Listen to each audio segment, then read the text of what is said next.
روزہ کیوں رکھا جاتا ہے، اس کا مقصد کیا ہے؟ سویر سے لے کر شام تک بھوک اور پیاس کاٹنا آخر کیا مقصد رکھتا ہے؟ جبکہ سب کچھ موجود ہے۔ یہ خوراک بچاؤ مہم تو ہے نہیں، بلکہ ان دنوں کے اندر مومن کا رزق بڑھ جاتا ہے، رزق میں اضافہ ہو جاتا ہے، اخراجات زیادہ ہوتے ہیں۔ تو پھر جب اخراجات بھی زیادہ ہوتے ہیں، خوراک بھی وافر ہوتی ہے، تو پھر سویر سے لے کر شام تک بھوک کاٹنے کا کیا مقصد ہے؟ اللہ تعالیٰ جل شانہ جو اتنا پیار بندے سے کرتا ہے، وہ کیوں گوارا کرتا ہے کہ میرا بندہ اتنی بھوک کاٹے، اتنی پیاس کاٹے؟ ایک ماں گوارا نہیں کرتی کہ میرا بچہ بھوکا رہے، پیاسا رہے۔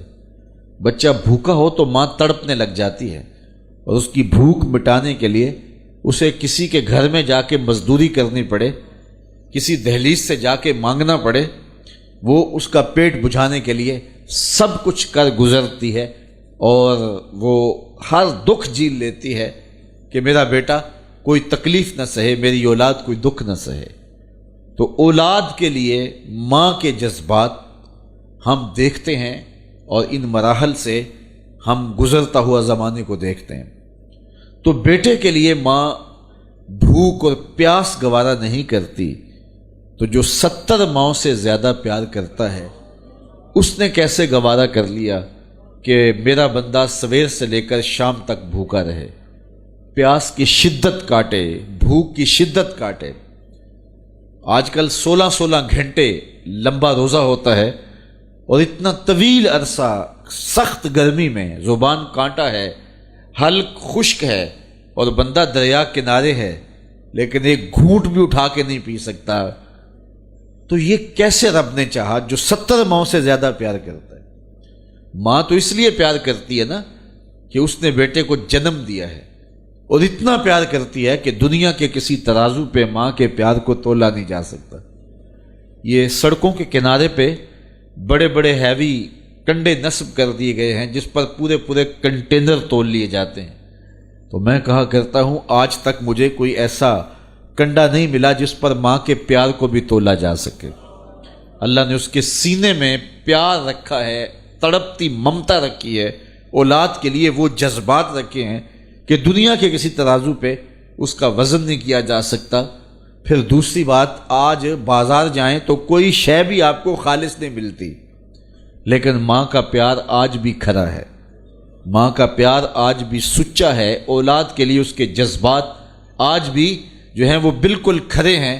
اولاد کا پیٹ پالنے کے لیے کسی کے گھر کے برتن مانجنے پڑے تو ماں اس سے بھی گریز نہیں کرتی۔ شہر میں آ کر پڑھنے والوں بھول گئے ہو، کس کی ماں نے کتنا زیور بیچا ہے۔ مائیں اولادوں کے لیے کیا کیا پاپڑ نہیں بیلتی، کیا کیا دکھ نہیں سہتی، خود گیلے بستر پہ لیٹ جاتی ہیں اور بیٹے کو خشک جگہ پہ لٹاتی ہیں، اور اذیت سہتی ہیں، دکھ سہتی ہیں، خود پیاس اور بھوک برداشت کر لیتی ہیں، لیکن اولاد کو جو ہے وہ بھوک اور پیاس برداشت ان کی برداشت نہیں کر پاتی ہیں۔ یہ ان کے سینے میں اولاد کا پیار ہے۔ تو اولاد کے ساتھ ماں باپ کو اتنا پیار کیوں ہے؟ تو اس کا جواب ایک ہی ہے، اس لیے کہ ماں نے بچے کو جنم دیا ہے۔ تو اس جملے پہ آپ کی توجہ چاہوں گا، جس نے جنم دیا ہے وہ اتنا پیار کرتی ہے، تو جس نے خلق کیا ہے وہ کتنا پیار کرتا ہو۔ ماں نے جنم دیا ہے، تخلیق نہیں کیا، تو جنم دینے والی کا پیار اس کا ٹھکانہ نہیں، اور جس نے خلق کیا ہے اس کی محبت کا عالم کیا ہوگا۔ تو ماں گوارا نہیں کرتی تو رب نے کیسے گوارا کر لیا؟ اس مسئلے کو سمجھنے کے لیے پھر دوبارہ ماں کی گود میں آنا پڑے گا۔ بیٹا بیمار ہو گیا، ماں اٹھا کے اس کو ڈاکٹر کے پاس لے گئی۔ ڈاکٹر نے کہا کہ اسے یہ دوائی دو، یہ سیرپ پلاؤ، ٹھیک ہو جائے گا۔ اب سیرپ کڑوا تھا، بچہ پیتا نہیں۔ ماں نے اس کو زبردستی لٹایا، اس کا منہ کھولا، اور سختی سے اس کے منہ کے اندر کڑوے سیرپ کے چمچ انڈھیل رہی ہے۔ کیا ماں صفاق ہو گئی؟ ماں کا پیار چھن گیا؟ اس کی ممتا کہیں رخصت ہو گئی؟ وہ جو بیٹے کی آنکھ میں ایک آنسو بھی گوارا نہیں کرتی تھی، تڑپ جاتی تھی، بیٹا چیخ رہا ہے، رو رہا ہے، ماں زبردستی اس کا منہ پکڑ کے کڑوا سیرپ اس کے حلق میں ٹپکا رہی ہے، تو اس کا جواب یہ ہے کہ ماں سفاک نہیں ہوئی، ماں ظالم نہیں ہوئی، اس کے ممتا نہیں چھنی، بلکہ بیٹا نہیں جانتا، ماں جانتی ہے، یہ چند لمحوں کی کڑواہٹ ہے، چند گھڑیوں کی تکلیف ہے، اس کا نتیجہ شفا کی صورت میں برآمد ہوگا۔